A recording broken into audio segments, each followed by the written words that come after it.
لبيك اللهم لبيك لبيك لا شريك لك لبيك. بسم اللہ الرحمن الرحیم. السلام علیکم.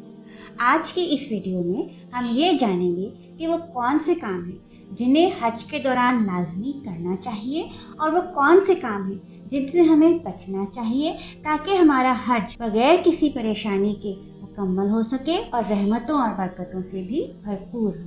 اگر آپ اس چینل پر نیو ہیں تو چینل کو سبسکرائب کر دیجئے اور میری ویڈیو کو لائک اور شیئر کر دیجئے اور بیل آئیکن کو پریس کرنا مت بھولیے گا تاکہ میری ہر آنے والی ویڈیو آپ کو مل سکے. جدہ یا مدینہ ایئرپورٹ پہ لینڈ کرنے کے بعد آپ کو موبائل سم کارڈز کے سٹالز نظر آئیں گے. چند مشہور سم کارڈز یہ ہیں جیسے ایس ٹی سی، زین اور موبیلی وغیرہ. آپ ان میں سے کوئی بھی کارڈ اپنے لیے منتخب کر سکتے ہیں، لیکن زیادہ تر ریکمینڈڈ ایس ٹی سی کا سم کارڈ ہے. ایک بات کا لازمی خیال رکھیے گا کہ ہر شخص جو بھی حج یا عمرہ کرنے جا رہا ہے اس کے پاس اپنا موبائل، اپنا سعودی عرب میں چلنے والی سم کارڈ اور power bank, personal power bank ضرور اپنے سامان میں ہونا چاہیے، کیونکہ آپ اتنے رش میں کسی بھی وقت ایک دوسرے سے بچھڑ سکتے ہیں یا آپ کو کوئی ایمرجنسی یا پریشانی ہو سکتی ہے. اگر آپ کے پاس چارجڈ موبائل ہوگا، اپنی سم ہوگی، تو آپ اپنے گھر والوں سے آسانی سے کانٹیکٹ میں رہ سکتے ہیں. بدقسمتی سے ایسے متبرک مقامات پر بھی دھوکہ دہی والے واقعات ضرور رونما ہوتے ہیں. تو ان واقعات سے بچنے کے لیے آپ کو پہلے سے ذہنی طور پر تیار اور انفارمڈ ہونا چاہیے. ایئرپورٹ پر کچھ لوگ بائیو میٹرک مشینز اور سم کارڈز لے کے گھوم رہے ہوتے ہیں، لیکن آپ ہرگز ان سے سم کارڈز نہ خریدیے کیونکہ وہ سم کارڈ بالکل بھی چلنے والے نہیں ہوتے. آپ کسی مستند اسٹال یا شاپ سے ہی اپنا سم کارڈ خریدیے گا.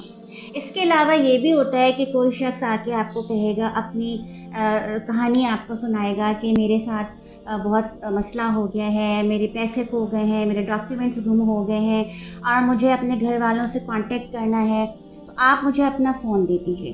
ایک بات کا آپ کو خیال رکھنا ہے کہ آپ کو اپنا فون، اپنا موبائل فون ہرگز کسی کے ہاتھ میں نہیں دینا. یہ بات میں آپ کو اپنی پریویس ویڈیوز میں پہلے ہی بتا چکی ہوں کہ آپ اپنے موبائل پر سے ساری اپنی پرسنل پکچرز کوشش کریں کہ کانٹیکٹ صرف وہی اپنے موبائل پر رکھیں جن کی آپ کو ضرورت ہو. اگر آپ کو لگے کہ یہ شخص واقعی ضرورت مند ہے تو آپ یہ کر سکتے کہ آپ اس شخص سے کہیے کہ وہ اپنا نمبر بتائیں جہاں انہیں فون کرنا ہے. آپ اسپیکر آن کروا کر ان کی بات کروا دیجئے، لیکن موبائل آپ ہر حال میں اپنے ہاتھ میں ہی رکھیں گے. کسی غیر شخص کو آپ اپنا موبائل ایک سیکنڈ کے لیے بھی حوالے نہیں کریں گے.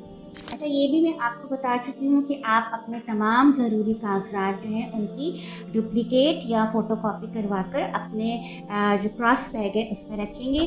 اب آپ کیونکہ ہوٹل میں مقیم ہونے جا رہے ہیں تو جیسے ہی آپ ہوٹل پہنچیں گے وہاں سے ہوٹل کے ہر شخص 2 سے 3 کارڈز لے کے اپنے کراس بیگ، ٹرالی بیگ اور اپنے بیک پیک میں ایک کارڈ احتیاطاً رکھ لیں. اپنی پریویس ویڈیو میں آپ کو پیکنگ سے متعلق مکمل گائیڈ لائنز پرووائڈ کر چکی ہوں، جس میں نے یہ آپ کو بتایا تھا کہ آپ منی کون سا بیگ لے کے جائیں گے اور اس بیگ میں کیا کیا چیزیں ہوں گی. اس کے علاوہ جب ہم مزدلفہ اور عرفات کے میدان میں جا رہے ہوں گے تو اس وقت آپ کو بیک پیک لے کر جانا ہے. اچھا، یہاں پر ایک بات کا خیال رکھنا بہت ضروری ہے کہ جب آپ رمی کے لیے منی سے جمرات کی طرف جا رہے ہوں گے تو آپ اپنا بیک پیک بھی منی میں چھوڑ کر جائیں گے. آپ اپنا بیک پیک اپنے ساتھ رمی کے لیے نہیں لے کر جائیں گے. اس بات کا خاص خیال رکھیے کیونکہ وہاں کوئی بھی زیادہ سامان الاؤ نہیں ہوتا. رمی کے لیے جاتے وقت آپ صرف یہ ڈوری والا بیگ اپنے ساتھ لے کے جائیں گے. اس بیگ میں کیا چیزیں ہوں گی یہ بھی میں آپ کو پہلے اپنی پریویس ویڈیو میں بتا چکی ہوں. صرف یہ ڈوری والا بیگ آپ رمی کے لیے لے کر جائیں گے اور یہ کراس بیگ تو ہر وقت ہی آپ کے ساتھ رہے گا، جس میں آپ کے ضروری ڈاکیومنٹس، پاور بینک، موبائل، یہ سب چیزیں ہوں گی. مزدلفہ کے میدان سے ہی آپ تقریباً 80 کے